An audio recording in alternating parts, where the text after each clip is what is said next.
Pak Abdul, mengenai penangkapan ikan terukur berbasis kuota ini, apa yang menyebabkan kemundurannya dan sudah berkali-kali? Pak Abdul, silahkan.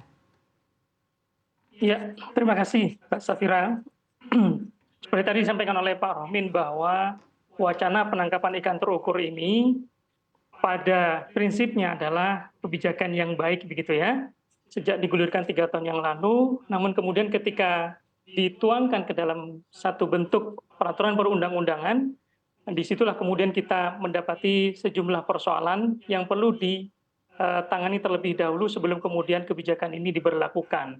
Ada beberapa hal dalam pandangan Pusat Kajian Maritim untuk Kemanusiaan kenapa kemudian pemberlakuan kebijakan penangkapan ikan terukur ini dimundurkan begitu pelaksanaannya. Yang pertama adalah selain tadi beberapa yang disampaikan Pak Rohmin, seperti ketidaksiapan pelaksana peraturan perundang-undangan dalam hal ini pemerintah, baik pusat maupun daerah di tingkat provinsi terutama untuk melaksanakan kebijakan PIT itu sendiri. Kemudian yang kedua, hal lain yang tadi belum disampaikan oleh Pak Rohmin adalah kesiapan sumber daya manusia pendukungnya. Kami, Pusat Kajian Maritim untuk Kemanusiaan, baru menyelesaikan kajian di wilayah pengolahan perikanan 715 dan fokus pada perairan yang dikelola oleh pemerintah Provinsi Maluku Utara. Dari hasil kajian ini, kami dapati yang pertama, benar bahwa pengolahan perikanan kita hari ini tidak dipimpin oleh ilmu pengetahuan sebagaimana mestinya yang diinginkan oleh penangkapan ikan terukur. Berarti dipimpin oleh apa Pak saat ini? Adalah lebih kepada kepentingan politik di tingkat nasional. Yang kedua, kepentingan untuk mendapatkan atau pengumpulan pendapatan negara dalam jumlah sebesar-besarnya sehingga kemudian mendorong penangkapan ikan secara eksploitatif di berbagai wilayah, wabil khusus di WPP 715. Kemudian yang ketiga, satu hal yang penting adalah bicara penangkapan ikan terukur, maka sejak hulu ke hilir, pengolahan perikanan itu harus terukur, mulai dari pemberian atau penerbitan izinnya sampai kemudian pelaporan hasil tangkapannya.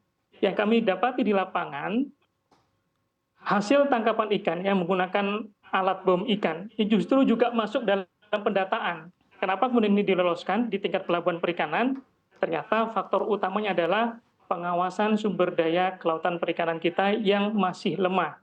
Bayangkan WPP 715 ini tergolong sebagai satu kawasan pengolahan perikanan yang kaya akan sumber daya bernilai tinggi seperti tuna, tongkol, dan cakalang, namun oleh karena praktek penangkapan ikan yang eksploitatif dan tidak menggunakan alat penangkapan ikan yang ramah lingkungan, kemudian tuna untuk tahun 2022 itu dibandingkan dengan tahun 2021 sampai dengan tahun 2023 angkanya turun drastis.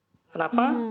Tadi diantaranya adalah penggunaan alat penangkapan ikan yang tidak ramah lingkungan. Sementara itu, pos pengawasan sumber daya kelautan perikanan yang mestinya hadir di Ternate justru dipusatkan di Ambon, Provinsi Maluku, sehingga ketika ada kejadian sulit bagi pemerintah daerah maupun aparat keamanan untuk merespon persoalan itu. Pak Abdul, tadi Pak Rohmin sempat mengatakan bahwa salah satu alasan mengapa kebijakan ini selalu diundur adalah karena ada persepsi yang belum ditangkap dari tujuan dan fungsinya sebenarnya baik oleh masyarakat dan seluruh stakeholders yang akhirnya berdampak terhadap kebijakan ini, yaitu dengan sosialisasi.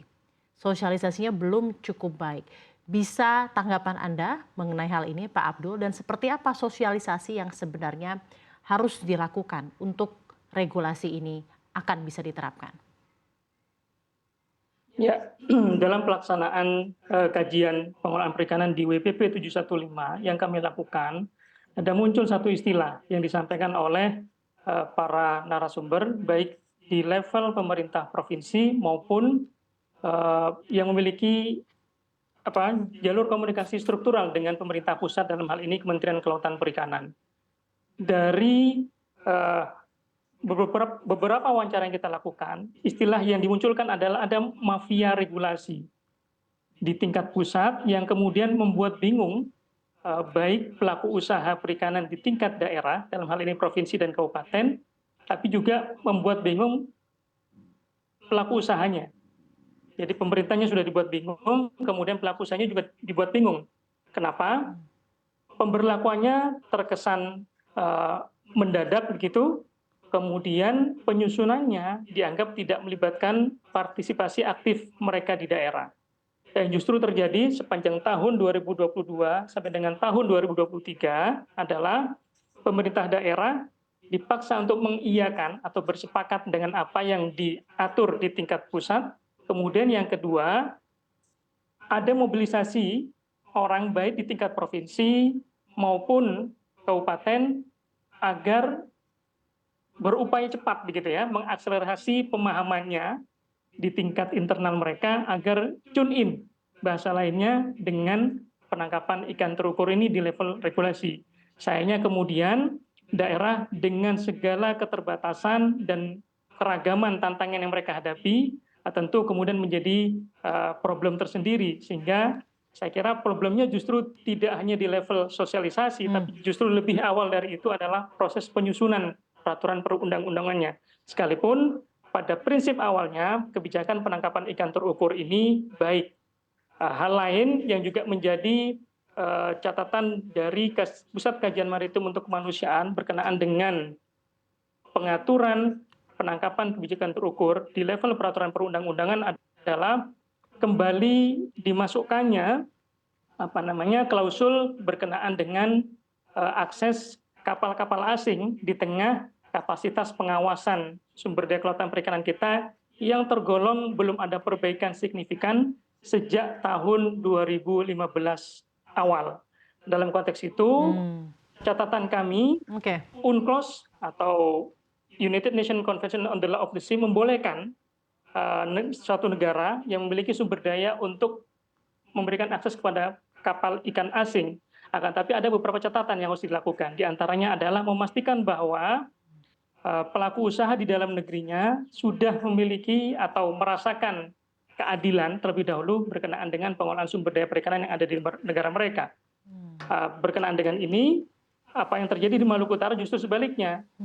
Tingkat keadilannya belum dirasakan, tapi justru pemerintah memaksakan diri untuk membuka akses kapal ikan asing ke wilayah pengolahan perikanan di 715 yang masuk ke dalam zona 3 di dalam peraturan perundang-undangan mengenai penangkapan ikan terukur ini.